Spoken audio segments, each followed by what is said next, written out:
Hello guys, and we are back to the channel with another video, and we have to talk a bit about the 007 First Light gameplay and also some of the quite obvious changes and agendas that they have implemented into the game. But before we're looking into the quote-unquote agendas and of course lots of stuff which they made, let's talk about the actual gameplay. Now, the gameplay is nice, but there's one big issue which many people have noticed quite substantially.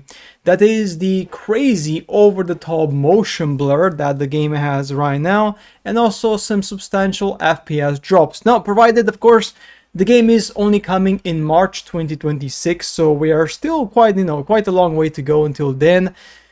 It's not a year, it's less than that obviously, but so they could optimize the game better to run on consoles better. But even so, like when you do a showcase, this is the first gameplay showcase for like IOI, right, on the PlayStation showcase. So, and you show this, right? I mean, we have more gameplay here, and there's a lot of blur. Like the blur is just ridiculously over the top.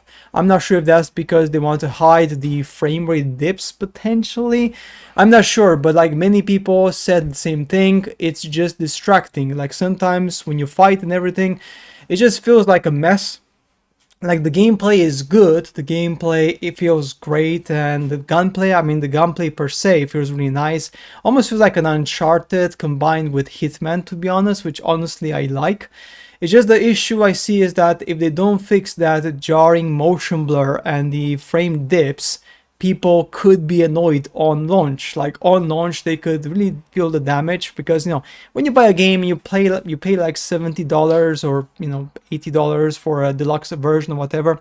You want the game to be clean, you want the game to play well, and in 2025 there's been many examples where that was not the case, and this is one example where the motion blur and the frame rate dips are quite concerning. So time will tell, of course. I mean, yeah, the game, again, looks great, but it still has some potential technical issues which people may be concerned about.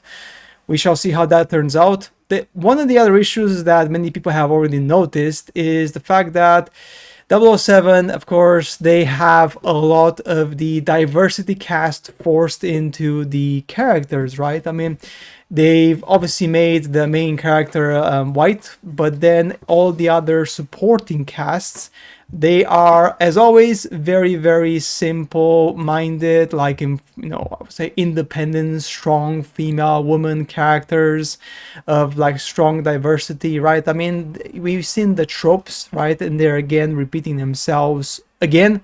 So it's just that you know where this is going, right? I mean, you don't have to be a genius to understand why this decision was made.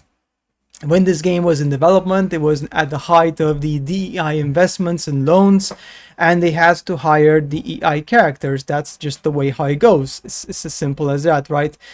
Look at this one, Nightshade EA video game, 2002. Modern audience, 007 First Light. I mean, the difference is just crazy, right? I mean, as you can see here, they've completely like changed the character here, so she does not have any attractive sex appeal whatsoever, like zero, like literally zero, because they have to be sanitized, right? Sanitized for the modern audience, and that's the thing we have here, right? That's the main issue we have right now with gaming in 2025. Again, First Light, in terms of other aspects such as exploration and mission solving, looks pretty good.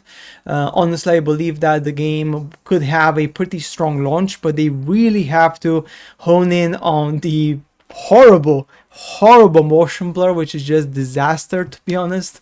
And if they fix that and they fix the frame rate dips, we could be looking at a potential good game. If you can, of course, ignore some of the agenda, some of the blatant DEI pushes on characters and whatnot, especially, for James Bond, the British infiltration game, right? Like action game where, funny enough, most of the main cast is diverse characters, right? You don't have British characters, so to speak, as in British people born in Britain, of course, right? You know what I mean, right? I mean, you understand where I'm coming from, right? When I mean that point, you don't have to be, too smart to realize like why are they pushing the diversity agenda with these type of characters, of course, it's pretty obvious. I mean, it's pretty damn obvious.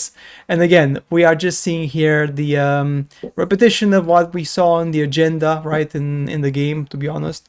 But guys, that's it for this video, to be honest. I'm pretty sure the game will perform decently if they manage to fix the frames and they manage to fix some of the other aspects of the game. And yeah, we shall see. We shall see how this works on in the future.